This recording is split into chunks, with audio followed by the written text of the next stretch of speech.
ഫോസിലുകൾ കിട്ടുക എന്ന് പറഞ്ഞാൽ വളരെ അപൂർവതയാണ്. അത് നമ്മൾ ഉദ്ദേശിക്കുന്ന ഫോസിലുകളാണെന്ന് നിർബന്ധമില്ല.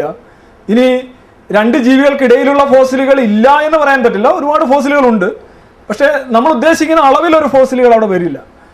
അതൊരു ജീവിയുടെയും വരില്ല. നമുക്ക് കിട്ടിയിരിക്കുന്ന ഫോസിലുകളെല്ലാം ശ്രദ്ധിച്ചു കഴിഞ്ഞാൽ മനസ്സിലാവും അതെല്ലാം ഒരേ ഇനത്തിൽപ്പെട്ട ആവർത്തനവിരസമായ ഫോസിലുകളാണ്. പക്ഷെ പരിണാമ സിദ്ധാന്തം ശരിയാണ് എന്ന് പറയാൻ ഫോസിൽ ശാസ്ത്രം കൊണ്ട് തന്നെ നമുക്ക് വേണമെങ്കിൽ തെറ്റാൻ തെളിയിക്കാം. അതായത് ദിനോസറുകളെ കിട്ടിയ ഫോസിലുകൾ ആ ശിലാപാളിയിൽ നിന്ന് ഒരു മനുഷ്യനെ കിട്ടിയാൽ അപ്പോൾ പരിണാമ സിദ്ധാന്തം തെറ്റാൻ തെളിയാം. JBS ഹാൾഡെയിൻ പറഞ്ഞിട്ടുണ്ട് നിങ്ങൾക്ക് പരിണാമ സിദ്ധാന്തം തെറ്റാണെന്ന് തെളിയിക്കാൻ ഒറ്റ നിമിഷം കൊണ്ട്. എങ്ങനെയാണ്? ഒരു പ്രീ ക്രാമ്പിയൻ റാബിറ്റിനെ കൊണ്ടുവരിക. കാംബ്രിയൻ കാലഘട്ടത്തിന് മുന്നേ ജീവിച്ചിരുന്ന ഒരു മുയൽ ഉണ്ട് എന്ന് തെളിയിക്കാമെങ്കിൽ പരിണാമ സിദ്ധാന്തം അവിടെ വെച്ച് മൂലം കുത്തി തറയിൽ വീഴും. ഒരെണ്ണം കൊണ്ടുവന്നാൽ മതി. അടര് തെറ്റിയോ കാലം തെറ്റിയോ പാളി തെറ്റിയോ ഒരു ഫോസിൽ എവിടെ നിന്നെങ്കിലും എന്നെങ്കിലും കുഴിച്ചെടുത്തുകൊണ്ട് വന്നാൽ പരിണാമ സിദ്ധാന്തത്തെക്കുറിച്ച് നമ്മൾ സംസാരിക്കില്ല. ഇന്ന് വരെ സാധിച്ചില്ല എന്ന് മാത്രമല്ല ഇനി സാധിക്കില്ല എന്നുള്ള കാര്യത്തിലും സംശയമില്ല.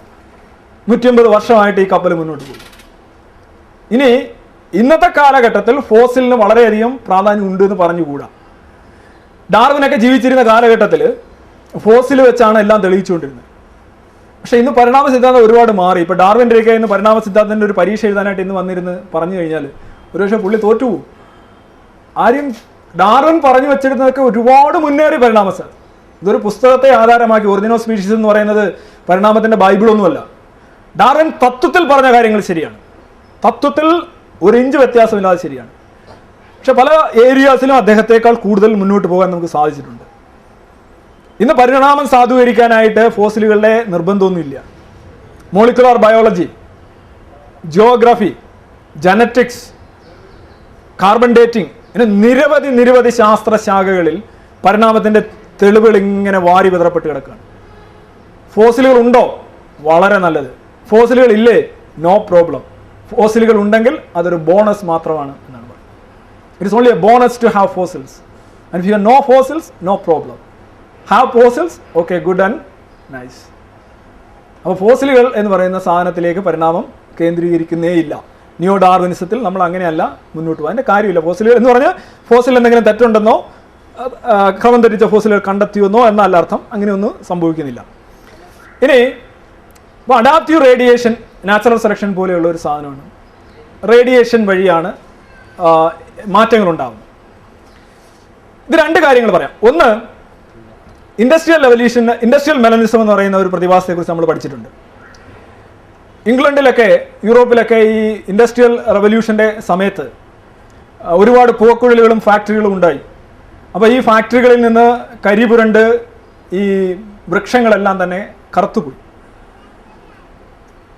അവിടെ എന്ത് സംഭവിച്ചു എന്ന് പറഞ്ഞു കഴിഞ്ഞാൽ ഇംഗ്ലണ്ടിൽ പൊതുവിൽ അതുവരെ ഉണ്ടായിരുന്നത് കറുത്ത ശലഭങ്ങളായിരുന്നുവെങ്കിൽ, കറുത്ത ശലഭങ്ങളാണ് കൂടുതൽ ഉണ്ടായിരുന്നെങ്കിൽ, അല്ലെങ്കിൽ കറുത്ത ശലഭങ്ങളും വെളുത്ത ശലഭങ്ങളും ഉണ്ടായിരുന്നെങ്കിൽ, ഇൻഡസ്ട്രിയൽ റവല്യൂഷന് ശേഷം വെളുത്ത ശലഭങ്ങളുടെ എണ്ണം കണ്ടമാനം കുറഞ്ഞു. കറുത്ത ശലഭങ്ങൾ കൂടി വന്നു. ഇവിടെ പലരും ധരിച്ചിരിക്കുന്നത് ഈ കറുപ്പിനെ നേരിടാനായിട്ട് വെളുത്ത ശലഭങ്ങൾ അവരെ നിറം മാറ്റി അവർ കറുപ്പാക്കിയ, കറുപ്പെന്ന് പറഞ്ഞാൽ ഒരു ചാര കളറാണ്, നിങ്ങളെ കാണുന്ന ചാര കളർ. ഇൻഡസ്ട്രിയൽ റവല്യൂഷൻ വന്നപ്പോൾ എന്താണ്, കറുത്ത വൃക്ഷങ്ങളിലും ചെടികളിലും ഒക്കെ ചെന്നിരിക്കുന്ന ഈ ശലഭങ്ങളെ പെട്ടെന്ന് ഇരപിടിയന്മാർക്ക് കണ്ടെത്താൻ കഴിഞ്ഞു. അപ്പോൾ അവർ പിടിച്ചു തിന്നാൻ തുടങ്ങി. അപ്പോൾ എന്ത് ചെയ്തു? ശലഭങ്ങളെല്ലാം നിറം മാറ്റി അതെല്ലാം കറുത്തതായി എന്നാണ് പലരും ധരിക്കുന്നത്. കാര്യം വെച്ചാൽ പിന്നെ കാണുന്ന എല്ലാം കറുത്ത ശലഭങ്ങളാണ്. അപ്പോൾ അവർ റൂട്ട് മാറ്റി, ട്രാക്ക് മാറ്റി പിടിക്കുകയാണ് ചെയ്തത് എന്നാണ് പലരും ധരിക്കുന്നത്. ഇതാണ് പലപ്പോഴും റേഡിയേഷൻ എന്നാണ് കരുതുന്നത്, അഡാപ്റ്റീവ് റേഡിയേഷൻ. എന്നാൽ അവിടെ സംഭവിക്കുന്നത് എന്താണെന്ന് നിങ്ങൾ മനസ്സിലാക്കുക. ഇതേ കാര്യം തന്നെ ഉണ്ട്. നമ്മൾ DDT അടിക്കുമ്പോൾ ആ ഉറുമ്പുകൾ ഇപ്പോൾ DDTയോട് പ്രതികരിക്കാറില്ല. ബാക്ടീരിയയ്ക്ക് അതുപോലെ തന്നെ മരുന്ന് കഴിക്കുമ്പോഴും ഇതേ സംഭവിക്കുന്നുണ്ട്. ഇതെല്ലാം പലരും കരുതുന്നത് ഈ ജീവികൾ ഈ മരുന്നിനെതിരെയുള്ള പ്രതിരോധ ശേഷി കൈവരിച്ചു എന്നാണ്. പൊട്ടത്തെറ്റാണത്. അങ്ങനെ കൈവരിക്കാനുള്ള ശേഷിയും ഒരു ജീവിക്കില്ല. ഉറുമ്പുകൾ DDTക്കെതിരെയുള്ള പ്രതിരോധ ശേഷി കൈവരിച്ചു എന്ന് എഴുതി വെച്ചാൽ തെറ്റ് തന്നെയാണത്. ചിലം പറയാറുണ്ട് ചില രോഗങ്ങൾക്കെതിരെ ആ ബാക്ടീരിയ അത് പഠിച്ചു കഴിഞ്ഞു, ബാക്ടീരിയ അത് പഠിച്ചു കഴിഞ്ഞു, വൈറസ് അത് പഠിച്ചു കഴിഞ്ഞു. ഇവിടെ എന്താണ് സംഭവിക്കുന്നതെന്ന് ശ്രദ്ധമായിട്ട് കേൾക്കുക. ഇൻഡസ്ട്രിയൽ റവല്യൂഷന് മുന്നേ ഇംഗ്ലണ്ടിൽ കറുത്ത നിശാശലഭങ്ങളും വെളുത്ത നിശാശലഭങ്ങളും ഉണ്ടായിരുന്നു. കറുത്ത ശലഭങ്ങൾ കുറവായിരുന്നു, വെളുത്ത ശലഭങ്ങൾ കൂടുതലായിരുന്നു. സ്വാഭാവികമായി ജനങ്ങൾ കരുതി വെളുത്ത ശലഭങ്ങളാണ് കൂടുതലുള്ളത് എന്ന് കരുതി. അങ്ങനെയാണല്ലോ നമ്മളത് ടെസ്റ്റ് ചെയ്ത് നോക്കുന്നത്. ഇൻഡസ്ട്രിയൽ റവല്യൂഷൻ വന്നതോടുകൂടി വൃക്ഷത്തലപ്പുകളും മരങ്ങളും എല്ലാം കറക്കാൻ തുടങ്ങിയതോടുകൂടി അതിനകത്ത് പറ്റിയിരിക്കുന്ന വെളുത്ത ശലഭങ്ങൾ കൂടുതൽ ഇരപിടിയന്മാർ ആഹരിക്കാൻ തുടങ്ങി. കറുത്ത ശലഭങ്ങളാവട്ടെ അവയുടെ നിറവും വൃക്ഷത്തിന്റെ നിറവും ഏതാണ്ട് താതാമ്യമായതിനാൽ അവ രക്ഷപ്പെടാൻ തുടങ്ങി. അപ്പോൾ കുറവുള്ള കറുത്ത ശലഭങ്ങൾ വളരെ കുറച്ച് ആഹരിക്കപ്പെടുകയും കൂടുതലുള്ള വെളുത്ത ശലഭങ്ങൾ വളരെ കൂടുതൽ ആഹരിക്കപ്പെടുകയും ചെയ്തപ്പോൾ ഒരു ഘട്ടത്തിൽ വന്നപ്പോൾ കറുത്ത ശലഭങ്ങളും വെളുത്ത ശലഭങ്ങളുടെ എണ്ണം തുല്യമായി വന്നു. ആ തുല്യമായി വന്നതിന് ശേഷം പിന്നെയും മുന്നോട്ട് പോയപ്പോൾ ഈ വെളുത്ത ശലഭങ്ങൾക്ക് ഒരു ഡെഫിനിറ്റ് ഡിസഡ്വാൻറ്റേജ് ഉണ്ട്. They are being found. അവയെ കണ്ടെത്തുകയാണ്.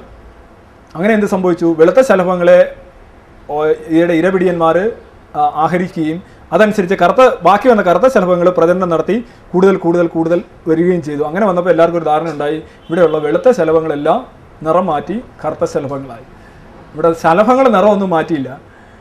അവിടെ സംഭവിച്ചത് വെളുത്ത ശലഭങ്ങൾ കൂടുതൽ ആഹരിക്കപ്പെട്ടു, കറുത്ത ശലഭങ്ങൾ കുറഞ്ഞ തോതിൽ ആഹരിക്കപ്പെട്ടു. അപ്പോൾ അങ്ങനെ വന്നപ്പോൾ കറുത്ത ശലഭങ്ങളുടെ പ്രജനനം കൂടി വന്ന് ന്യൂനപക്ഷം ഭൂരിപക്ഷമാകുന്നോണം ആ ഭൂരിപക്ഷം അവസാനം. അപ്പോൾ നമ്മൾ നോക്കുമ്പോൾ എന്താണ്? ആ ശലഭങ്ങൾ നിറം മാറ്റി. ശലഭങ്ങൾ നിറമൊന്നും മാറ്റിയല്ല.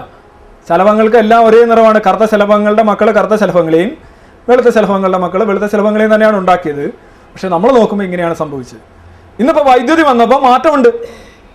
ഇൻഡസ്ട്രിയൽ റവല്യൂഷൻ്റെ പോക്കുകൾ യൂറോപ്പിൽ അപ്രത്യക്ഷമാകുകയും വൈദ്യുതി വരികയും ചെയ്തപ്പോൾ ഈ വൃക്ഷങ്ങളുടെ പട്ടയും അതുപോലെ തന്നെ ഇലകളും ഒക്കെ കറുപ്പ് മാറി ഏതാണ്ട് സാധാരണ നിരയിലേക്ക് വന്നപ്പോൾ ഇന്നിപ്പോൾ ഏതാണ്ട് കറുത്തതും വെളുത്തതുമായിട്ടുള്ള ശലഭങ്ങൾ ബ്രിട്ടനിലും അങ്ങനെയുള്ള രാജ്യങ്ങളിൽ ഏതാണ്ട് തുല്യമായിട്ട് വരികയാണ്.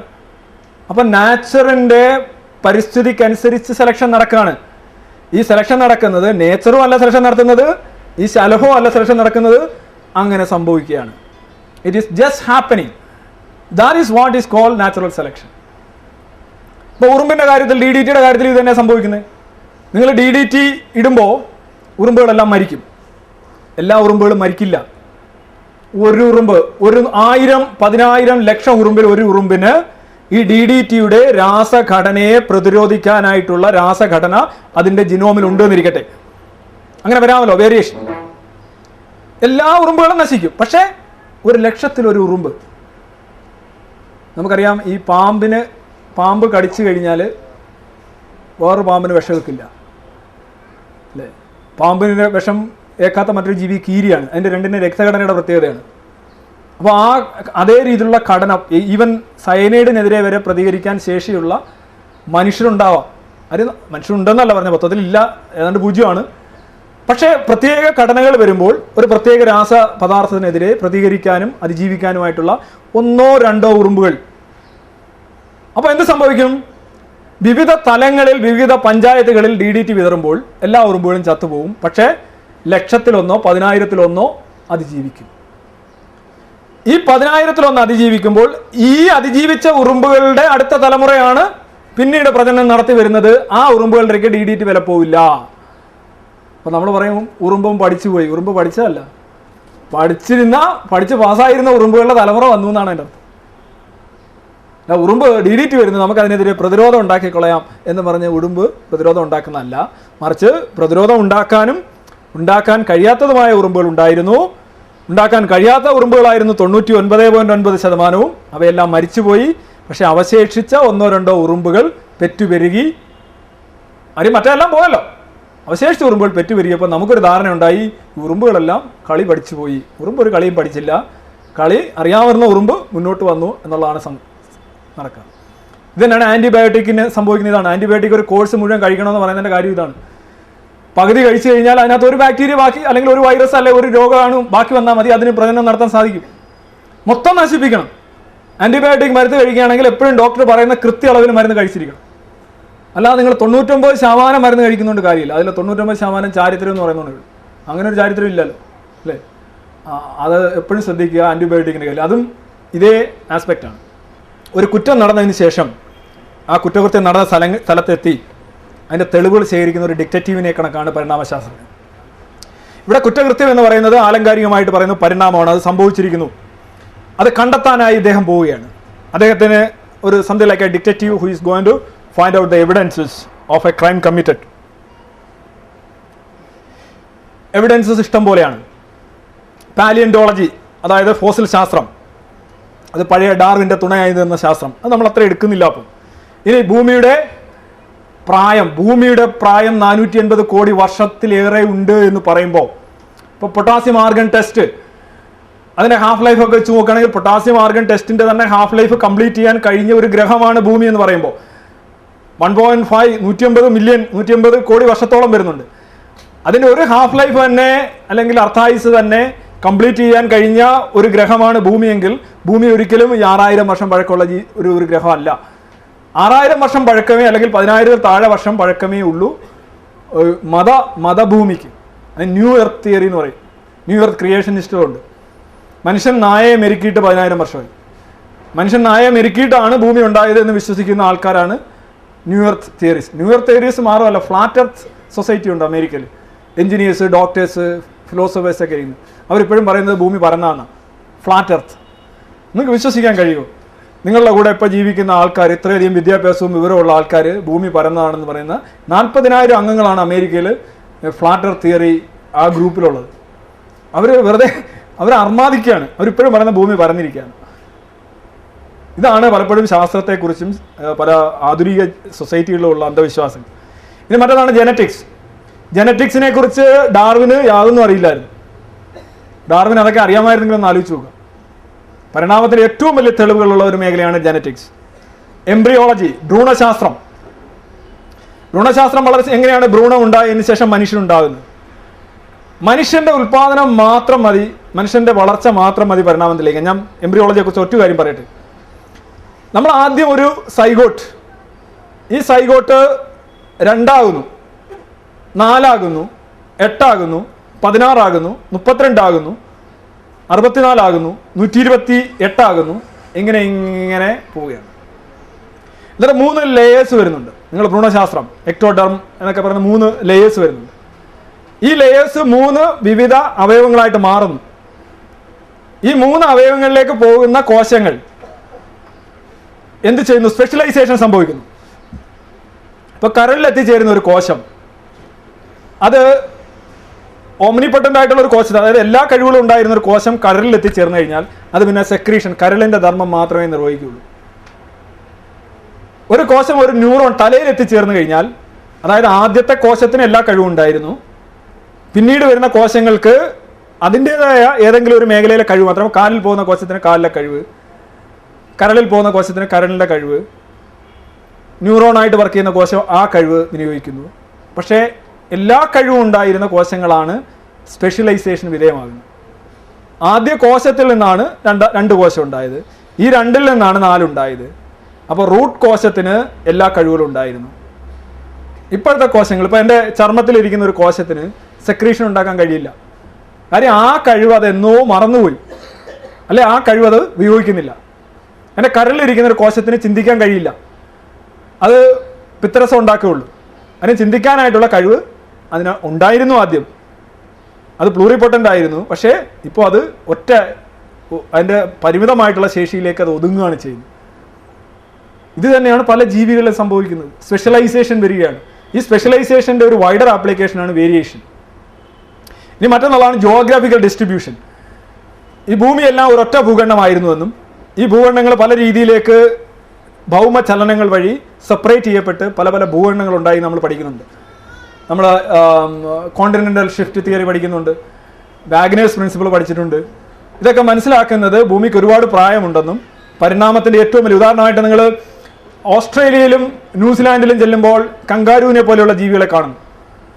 ഇന്ത്യയിൽ എന്താ കങ്കാരു ഇല്ലാത്ത? പാകിസ്ഥാനിൽ എന്താ കങ്കാരു ഇല്ലാത്ത, കിവി ഇല്ലാത്ത? അത് ദൈവം ആദ്യം കൊണ്ടുവന്ന് ഓരോരോ ജീവികളെ കൊണ്ടുവന്ന് ഹെലികോപ്റ്ററിനകത്ത് കൊണ്ടുവന്ന് ഇട്ട് ഓസ്ട്രേലിയയിൽ കങ്കാരു സെറ്റായിട്ട് പത്രം, ദേശാഭിമാനി പത്രം കെട്ടുകണക്ക് ഇടുന്നോണം, അല്ലെങ്കിൽ അങ്ങനെ ഇട്ടതാ? അല്ല. ഈവൻ ഓസ്ട്രേലിയയിലും ന്യൂസിലാൻഡിലുമുള്ള പക്ഷികൾക്ക് പറക്കാൻ കഴിയില്ല പലതിനും. ശ്രദ്ധിക്കണം. കാര്യം ഓസ്ട്രേലിയയിലും ന്യൂസിലാൻഡിലും ശരിക്കും ഈ മാമൽസ് എന്ന് പറയുന്ന സാധനം ഇല്ല. അവിടെ വന്ന പല മാമൽസിനെയും ബ്രിട്ടീഷുകാരും മറ്റു ആൾക്കാരും അവിടെ കൊണ്ടുവന്ന് വളർത്തിയാണ്. ആഹാരം കിട്ടും, പിന്നെന്തിനാ പറക്കുന്നത്? അങ്ങനെയാണ് അവിടെയുള്ള ജീവികളിൽ ചിറകുണ്ടെങ്കിലും പറക്കാത്തത്, ഫ്ലൈറ്റ്ലെസ്. വേറൊരു കാരണമുണ്ട്. ഓസ്ട്രേലിയയും ന്യൂസിലാൻഡും കടൽ മാർഗം മറ്റ് ഭൂവിഭാഗങ്ങളുമായി ഒരുപാട് വ്യത്യാസപ്പെട്ട് കിടക്കുന്നു. പറക്കുകയാണെങ്കിൽ പറന്ന് തൊട്ടടുത്തുള്ള ഒരു സ്ഥലത്ത് ചെല്ലുക എന്ന് പറഞ്ഞാൽ ബുദ്ധിമുട്ടാണ്. അപ്പോൾ സ്വാഭാവികമായിട്ടും പറന്ന് വേറൊരു ഏരിയയിലോട്ട് പോകൽ അവിടെ നിയന്ത്രിക്കപ്പെടും ഒരു രീതിയിൽ. അങ്ങനെ ഒരുപിടി ഘടകങ്ങളുടെ റിസൾട്ടായിട്ടാണ് ഓസ്ട്രേലിയയിൽ ഇതേ കണക്കുള്ള ജീവികൾ ഉണ്ടാകുന്നത്. പറക്കാൻ കഴിയാത്ത പക്ഷികൾ, എമു ഒക്കെ പോലെയുള്ള പക്ഷികൾ, ഫ്ലൈറ്റ്ലെസ് ബേർഡ്സ്. ഒട്ടക പക്ഷിക്ക് അത് തന്നെ സംഭവിച്ചത്. ഒട്ടക പക്ഷി ഇത്രയും വലിയൊരു ചിറകുമായിട്ട്, ലോകത്തെ ഏറ്റവും വലിയ ശക്തമായ ചിറകുമായിട്ട് ഒട്ടക പക്ഷി പറക്കുന്നില്ല. ചിറക് വെച്ചു കൊടുത്താൽ ദൈവം എന്താ പറക്കാത്തെ? ചിറക് ദൈവം വെച്ചു കൊടുക്കുകയാണെങ്കിൽ പറക്കണമല്ലോ. എന്താ പറക്കാത്തെ? പറക്കേണ്ട കാര്യമില്ല. അതിൻ്റെ കാലിൻ്റെ ഒരൊറ്റ തൊഴി കൊണ്ടു കഴിഞ്ഞാൽ ഒരു കാട്ടുപോത്ത് പോലും ദൂരെ പോയി തെറിച്ച് വീഴും എന്നൊക്കെയാണ് പറയുന്നത്. എന്നുവെച്ചാൽ നല്ല ശക്തിയുള്ള കാലുകളാണ്, ഭയങ്കര പവർഫുൾ റണ്ണിങ് ആണ് അതിൻ്റെ. ആ ഒരു ആവാസ വ്യവസ്ഥയിലേക്ക് അത് മാറിയപ്പോൾ അതിൻ്റെ മറ്റേ ഈ കഴിവ് സ്വാഭാവികമായും നില്ലായി പോവുകയാണ്, ഇല്ലാതായി പോവുകയാണ്. അപ്പോൾ ഇവല്യൂഷൻ ബൈ നാച്ചുറൽ സെലക്ഷൻ, പരിസ്ഥിതികൾ അനുസരിച്ച് ആ ജീവി ഉരുത്തിരിക്കുകയാണ്. അല്ല ആ ജീവി എങ്ങനെ സൃഷ്ടിച്ചു അങ്ങനെ ജീവിക്കുകയല്ല ചെയ്യും. അങ്ങനെ സൃഷ്ടിയൊന്നും കാണാൻ കഴിയില്ല. ഇനി മറ്റൊന്നുള്ളതാണ്, നമ്മളെ ശരീരം നോക്കുകയാണെങ്കിൽ പരിണാമം മുഴുവൻ എഴുതപ്പെട്ടിട്ടുണ്ട്. നമ്മുടെ ശരീരത്തിൽ അടിസ്ഥാനപരമായ ഓരോ അവയവങ്ങൾ നോക്കുകയാണെങ്കിൽ ഈ അവയവങ്ങളൊന്നും തന്നെ നമ്മുടെ അല്ല. നമ്മുടെ ഓരോ അവയവങ്ങളും നമ്മൾ വേറെ ജീവികളുമായിട്ട് പങ്കുവെക്കുന്നുണ്ട്. നമ്മളുടെ കൈ, നിങ്ങളുടെ കൈയും നിങ്ങളൊരു കുരങ്ങൻ്റെ കൈയുമായിട്ട് നോക്കുക. രോമം കൂടുതലുണ്ടാകും കുരങ്ങൻ്റെ കയ്യിൽ, പക്ഷെ നമുക്കിങ്ങനെ പിടിക്കാൻ കഴിയുന്നോണം കുരങ്ങിന് ഇങ്ങനെ പിടിക്കാൻ കഴിയും. എത്ര ജീവികൾക്ക് സാധിക്കും? ചിമ്പൻസി കണ്ടിട്ടുണ്ട്. ഈ നട്ട്സൊക്കെ എടുത്തിട്ട് ഇങ്ങനെ തല്ലി പൊളിച്ചിട്ട് എടുത്ത് ഇങ്ങനെ കഴിക്കും. ചിമ്പൻസി കഴിക്കും. ഒരു പശു കഴിക്കൂ? ഇതൊക്കെ ഓരോ അവയവങ്ങളും നമുക്ക് കൊണ്ടുവന്ന് ഇങ്ങനെ ഫിറ്റ്. പണ്ട് ഞങ്ങളുടെ ഒരു കഥ ഞാൻ കേട്ടിട്ടുണ്ട്. ഈ നാക്ക് ദൈവം കൊടുത്തു വിട്ടപ്പോൾ നാക്കുകളെല്ലാം നായയുടെ കയ്യിലാണ് കൊടുത്തു വിട്ടത്. നല്ല നാക്ക് നായ എടുത്ത്, അതുകൊണ്ടാണ് നല്ല നാക്കായിട്ടിരിക്കുന്നത്. മനുഷ്യൻ്റെ നാക്ക് മോശമാണെന്ന് പറയുന്നേക്കാം. നായയുടെ നാക്ക് നായയ്ക്ക് എന്താണോ വേണ്ടത് അതനുസരിച്ചുള്ള നാക്കാണ് നായക്കുണ്ടായത്. അത് നല്ലതാണെന്ന് ആരാ പറഞ്ഞ്? നമ്മൾ നോക്കുമ്പോൾ അത് കുറച്ചുകൂടെ പരിവരിപ്പില്ലാത്ത വളരെ ലോലമായിട്ടുള്ള നാക്കാണ്. അതുകൊണ്ട് പറഞ്ഞ് നല്ല നാക്ക് നായ എടുത്ത്, അതുകൊണ്ട് നമ്മുടെ നാക്ക് നായയുടെ നാക്ക് നമുക്ക് തന്നു. അത് പലരും സംസാരം കേട്ടിട്ടായിരിക്കും അങ്ങനെ പറയുന്നത്. എന്തായാലും ഇങ്ങനെയൊക്കെയുള്ള തെറി. മറിച്ചൊന്നും മനസ്സിലാക്കേണ്ടത് ഈ നാക്കുകൾക്കൊക്കെ ഒരു ചരിത്രമുണ്ട്. ഓരോ അവയവത്തിനും ചരിത്രമുണ്ട്, പരിണാമ ചരിത്രം. നമ്മളുടെ പല അവയവങ്ങൾക്കും സദൃശമായിട്ടുള്ള അവയവങ്ങൾ പല ജീവികളിലും ഉണ്ട്. ആ അവയവങ്ങളും നമ്മളോടൊപ്പം സഞ്ചരിക്കുകയാണ്. ഓരോ അവയവങ്ങളും, ഓരോ തന്മാത്രകൾ സഞ്ചരിക്കുകയാണ്. ഓരോ ഗുണങ്ങൾ സഞ്ചരിക്കുകയാണ്. ഒരു ഗുണമാണ് സഞ്ചരിക്കുന്നത്, ഒരു അവയവമാണ് സഞ്ചരിക്കുന്നത്, ഒരു തന്മാത്രയാണ് സഞ്ചരിക്കുന്നത്. ഒരു മനുഷ്യൻ മാത്രമല്ല, അല്ലെങ്കിൽ ഒരു മൃഗം മാത്രമല്ല. അങ്ങനെയാണ് പരിണാമത്തെ കാണുന്നത്. ഇനി മറ്റൊന്നാണ് വെസ്റ്റീജിയൽ ഓർഗൻസ്. നമ്മുടെ ശരീരത്തിൽ നിന്നുള്ള പല ഓർഗൻസും നമുക്ക് ആവശ്യമില്ലാത്തതാണ്. ഇപ്പോൾ നമ്മൾ അപ്പൻഡിക്സിൻ്റെ കാര്യം തന്നെ പറയുന്നുണ്ട്. അപ്പൻഡിക്സിൻ്റെ കാര്യമില്ല മനുഷ്യന് ജീവിക്കാൻ, നമുക്കൊരു ശല്യമാണ്. പക്ഷേ നമ്മൾ 4 കാലിൽ നടന്ന ഒരു ജീവി, ഇങ്ങനെ നടന്ന ഒരു ജീവി മെല്ലെ 2 കാലിലേക്ക് വരുമ്പോഴാണ് ഈ സാധനം താന്ന് താഴോട്ട് ഇറങ്ങി കട്ട് ചെയ്ത് അതിൻ്റെ ഓപ്പറേഷനൊക്കെ നടത്തേണ്ടി വരുന്നത്. ജബ്ബാർ മാഷിന് നടത്തേണ്ടി വന്നില്ലേ? ഹെർണിയ. അത് തന്നെ. ഇത് വരാൻ കാര്യമെന്ന് പറഞ്ഞു കഴിഞ്ഞാൽ ശരിക്കും നമ്മളുടെ ഈ ബൈപ്പഡാലിറ്റി ആണ് പ്രധാന പ്രശ്നം. ബൈപ്പഡാലിറ്റി എന്ന് വെച്ചാൽ നമ്മൾ മൊത്തം ആമാശയം മുഴുവൻ ഇങ്ങനെ കുടൽ ഇങ്ങനെ താങ്ങിക്കൊണ്ടിരുന്ന ഇതാണ് ഇങ്ങനെ ആകുന്നത്. അപ്പോൾ കുറച്ച് സ്ഥലം ആകുന്നുണ്ട്. അപ്പോൾ സ്വാഭാവികമായിട്ട് അതിൻ്റെ ഭാരം കൂടി വരുന്നുണ്ട്. അത് തന്നെ. അത് കട്ട് ചെയ്ത് മാറ്റുന്നു, നമുക്ക് സുഖം കിട്ടുന്നു. അതുപോലെ നമ്മുടെ ബാക്ക് പെയിൻ, ഒരുപക്ഷെ ബാക്ക് പെയിൻ ഉള്ള ഏക ജീവി മനുഷ്യനാണ്. ഞാൻ ഊഹിക്കുകയാണ്, എനിക്കറിയില്ല മറ്റുള്ള ജീവികൾക്ക് ബാക്ക് പെയിൻ ഉണ്ടോ എന്ന്. സൈനസ് നമ്മുടെ ബൈപ്പഡാലിറ്റിയുടെ ഭാഗമാണ്. നമ്മൾ 2 കാലിൽ നടക്കുന്നതുകൊണ്ട് മാത്രം വരുന്ന ഒരു അസുഖമാണ്. ഒരുപക്ഷെ നമ്മൾ 4 കാലിലാണ് നടക്കുന്നതെങ്കിൽ നമുക്ക് സൈനസ് വരില്ല. നമ്മൾ അതിൻ്റെ അറകൾ പഠിക്കാൻ തന്നെ മനസ്സിലാവും. അതിനകത്ത് ആ ലിക്വിഡ് വന്ന് നിറയുമ്പോഴാണ് നമുക്ക്, ആ ക്യാവിറ്റീസിൽ ലിക്വിഡ് വന്ന് നിറയുമ്പോഴാണ് നമുക്ക് അസ്വസ്ഥത ഉണ്ടാകുന്നത്. അത് നമ്മൾ ഇങ്ങനെ നിൽക്കുക, നമ്മൾ 4 ഇങ്ങനെ നിന്ന് നോക്കും, പലപ്പോഴും അതുണ്ടാവില്ല. അതുപോലെ തന്നെയാണ് നമ്മുടെ പല ഈ നമ്മുടെ ഇവല്യൂഷനെ കുറിച്ച് പലപ്പോഴും ഞാൻ പറയുമ്പോൾ ഈ വെസ്റ്റീജിയൽ ഓർഗൻസ്, വെസ്റ്റീജിയൽ എന്ന് പറഞ്ഞാൽ ലുപ്ത അവയവങ്ങൾ, നമുക്ക് ആവശ്യമില്ലാത്ത അവയവങ്ങൾ.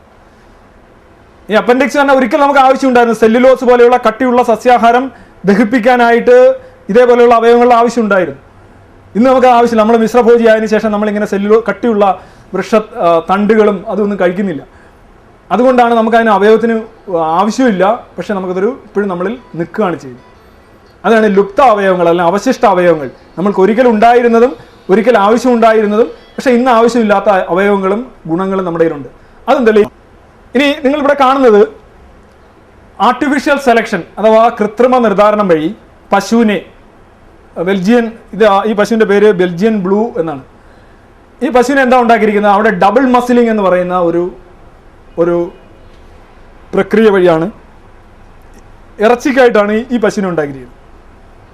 നമ്മൾ ആർട്ടിഫിഷ്യൽ സെലക്ഷൻ എന്ന് പറഞ്ഞു കഴിഞ്ഞാൽ പ്രകൃതി നിർദ്ധാരണത്തിൽ എന്തോ സംഭവിക്കുന്നത് അത് മനുഷ്യൻ ചെയ്യുകയാണ് ചെയ്തത്. നമ്മുടെ എല്ലാ മസിലുകളിൽ മയോസ്റ്റാറ്റിൻ എന്ന് പറയുന്ന ഒരു രാസഘടകം നമ്മുടെ മസിലുകളിലുണ്ട്. അതാണ് നമ്മുടെ പേശി വളർച്ചയെ നിയന്ത്രിക്കുന്നത്. ഈ മയോസ്റ്റാറ്റിനെ അമിതമായ പ്രവർത്തനം ഉണ്ടാകണമെന്നുണ്ടെങ്കിൽ നമ്മൾക്ക് ഇത്രയും ഉണ്ടാവേണ്ട മസിൽ ഇത്രയാവും. അതിനെ റെഗുലേറ്റ്, അത് നേരെ വർക്ക് ചെയ്യില്ല എന്നുണ്ടെങ്കിൽ നമ്മുടെ മസിൽ ഇതേ കണക്ക് ഇത്രയും ഉള്ള പശുവിനെ നമുക്ക് ഉണ്ടാക്കാമെങ്കിൽ ഇതേ കണക്ക് ഒരു മനുഷ്യനെ ഉണ്ടാക്കാൻ ഒരു പ്രയാസവും ഇല്ല. നമ്മളത് സമ്മതിക്കില്ല, നൈതികമായി സമ്മതിക്കില്ല.